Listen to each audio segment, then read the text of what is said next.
Hi folks, thanks for another week and month of your Patreon support. I'm hitting the Patreon Words of the Week, or Patreon Old Norse vocabulary, a little bit early this week, and it's a little bit hard to find a thematic link between the videos that I'm going to put up this week, but pretty good theme. It's pretty evergreen. That actually was suggested by Stella a while ago when I came up with the idea of the more themed, larger vocabulary videos, was wisdom. So let's look at words for being wise and associated vocabulary. Of course, this is vocabulary you're going to see really readily if you pick up something like Havamal or Vafthrudnismal in the Poetic Edda, where you have a lot of talk about wisdom. But quite often in any Old Norse source, you're going to have somebody who's called wise, and they have a wide range of vocabulary for it. So let's look at what some of those words are. One of the words for wise is svinner or svidr. The reason you have two variants of that is that Old Norse has an old sound change rule that n-n-r becomes ed-r. That's why the nominative singular of the word for man is madr, not manner, even though the accusative is man, because that n-n-r has become ed-r.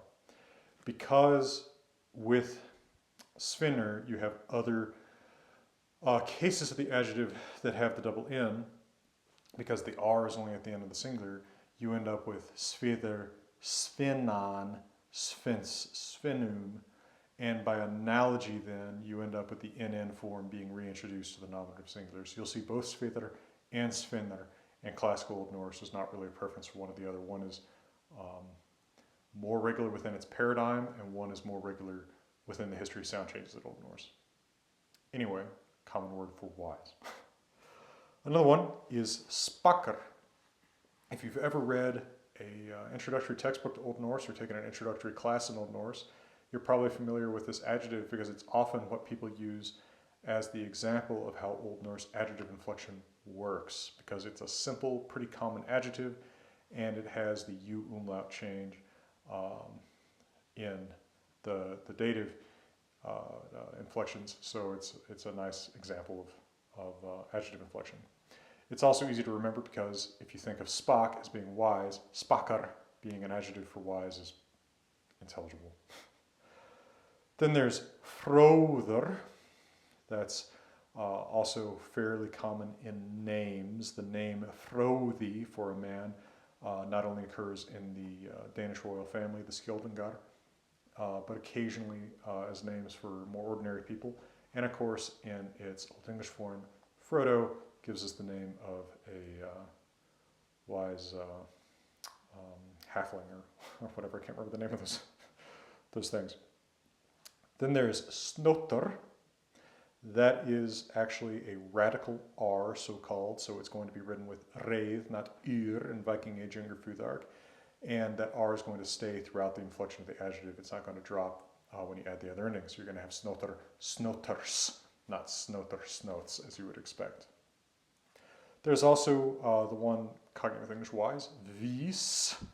One kind of funny thing is that this is actually quite common in describing young women, because if you introduce a woman character in a saga, the most likely thing you're going to have her called is probably Van, beautiful, but then you get a nice easy alliteration with vis. So you have an interesting thing where you very often have very beautiful, very wise women described with those alliterating adjectives for beautiful and wise. And then also there's vitr, wise. Now all of these are part of a cluster of related words. So from spakkr you get a noun speki that means wisdom. From fróðr you get a noun fröði that means wisdom. That, by the way, has become modern Icelandic fræði and is used in modern Icelandic as essentially the equivalent of ology in English. So it's used in the names of many fields of study. So for example, I believe in modern Icelandic that geology is jarðfræði, like earthology, earth lore, earth wisdom. From vis you get the noun visdomr, of course exactly cognate with English wisdom.